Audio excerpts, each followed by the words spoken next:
Hazrat Salama, the Prophet's wife radiyallahu anha, said to Hazrat Aisha radiyallahu anha, "By Allah Jalla Jalaluhu, I do not like it that a boy should look at me who is not any more dependent upon breastfeed."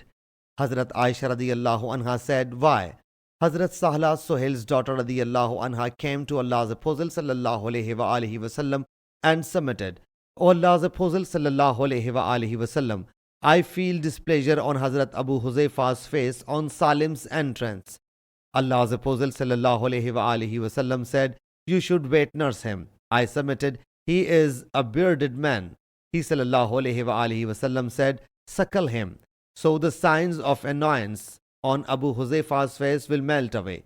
Hazrat Sahla radiyallahu anha says, "By Allah Jalla Jalaluhu, then I did never perceive signs of disgust on Hazrat Abu Huzaifa's face." Sahih Muslim Hadees number 3589.